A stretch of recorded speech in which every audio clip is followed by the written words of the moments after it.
यही सच है कि एक कामयाब मर्द के पीछे एक कामयाब औरत का हाथ होता है। आप इसको सच समझते हैं?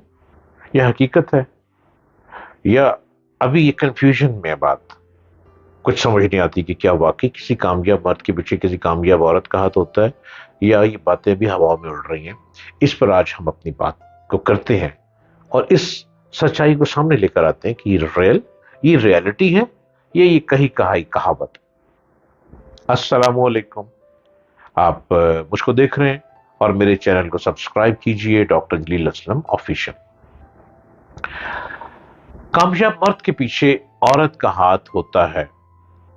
1975 में इंदिरा गांधी को बेटे संजय गांधी ने मशवरा दिया कि अम्मा अम्मा हुजूर, अब मुल्क में नए इंतखाबात करवाने की बिल्कुल जरूरत नहीं है।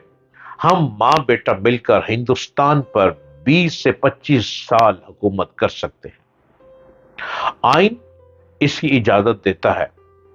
अगर मुगल सेंट्रल एशिया से उठकर 400 साल हिंदुस्तान पर हुकूमत कर सकते हैं तो मां बेटा क्यों नहीं।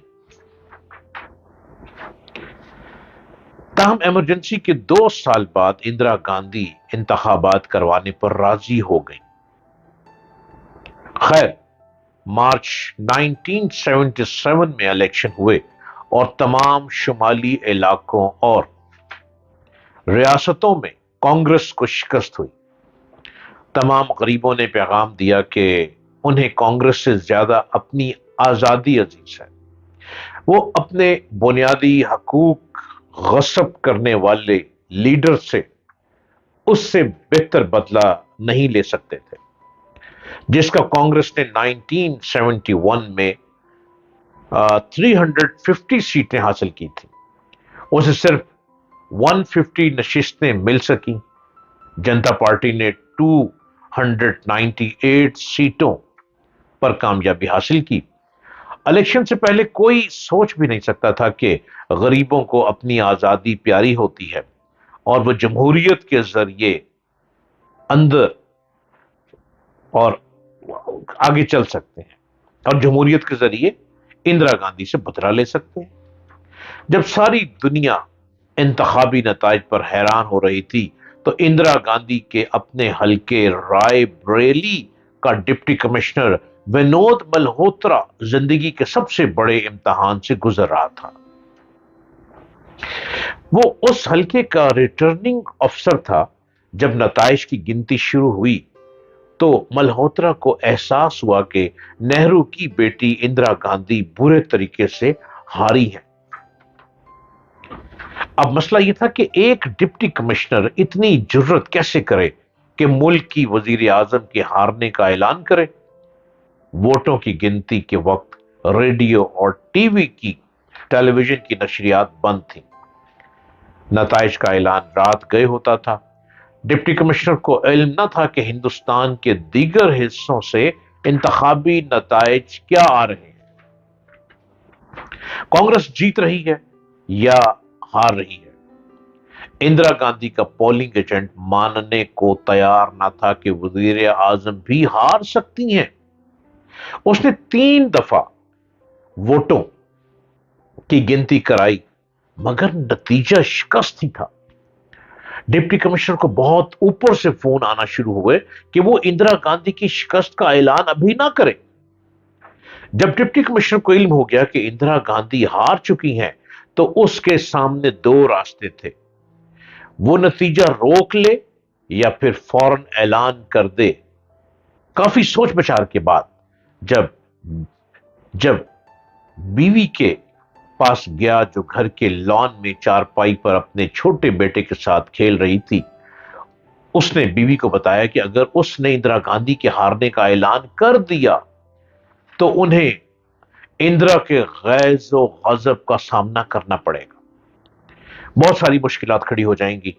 वो ज़िमनी इंतखाबात में दोबारा जीत जाएगी और हुकूमत उसी की ही बनेगी। डिप्टी कमिश्नर की बीवी इत्मीनान से अपने बेटे के साथ खेलती रही। उसने सर उठाकर खामिन को देखा तक नहीं کہ وہ کیا کہہ رہا ہے، کتنے بڑے امتحان سے وہ گزر رہا ہے۔ اس نے اندرا گاندھی جیسی لیڈر کے ہارنے کا اعلان کرنا ہے، اب وہ کیسے کرے؟ ڈپٹی کمشنر نے بیوی سے دوبارہ پوچھا کہ وہ کیا کرے، تو اس کی بیوی نے شان بے نیازی سے کہا، جاؤ وہی کرو جو جائز ہے، ہم برتن مانج لیں گے مگر بے ایمانی نہیں کریں گے۔ ڈپٹی کمشنر نے اعلان کر دیا کہ اندرا گاندھی ہار چکی ہیں۔ ہندوستان کیا، پوری دنیا شش و پنج میں رہ گئی، پریشانی کے عالم میں آ گئی، گھبراہٹ میں چلی گئی۔ یہ جرت بیوی نے ڈپٹی کمشنر کو دی تھی۔ ایک عقل مند عورت سب سے زیادہ بریو ہوتی ہے اور ایک بے وقوف عورت سب سے زیادہ بزدلی کا مظاہرہ کر کے خود بھی ڈوبتی ہے اور اپنے ہسبینڈ کو بھی ڈبو دیتی ہے۔ ایک عقل مند عورت اپنے خاندان، اپنے ہسبینڈ کو لے کر بہت ترقی کی طرف بھاگتی ہے، دوڑتی ہے، اور اگر وہ بزنس میں شامل ہو جائے تو اپنے ہسبینڈ کو اچھے مشورے دے کر اس کو اور چار چاند لگا دیتی ہے۔ یہی واقعہ میں نے آپ کو سنایا، اس پہ غور کیجئے۔ اپنے گھر کی بیویوں کو بے وقوف مت سمجھیے، ان سے مشورہ کیجئے۔ یقیناً آپ سارا دن باہر پھرتے ہیں، آپ کے پاس تھکاوٹ ہے، آپ کا دماغ سو چکا ہے، لیکن جو گھر میں بیٹھی بیوی ہے، آپ اس سے مشورہ کر کے اپنے معاملات کو بہتر کر سکتے ہیں۔ بیوی کو بے وقوف نہ سمجھیں، عورت بہت عقل مند ہے۔ جیسی عورت عقل مرد کے پاس ہے، سیم عقل عورت کے پاس بھی موجود ہے۔ اگر آپ اس کو اس عقل مندی سے لیں اور اس سے تسلی سے مشورہ کریں تو عورت آپ کے بزنس کو بہت خوبصورتی سے آگے بڑھاوا دے سکتی ہے۔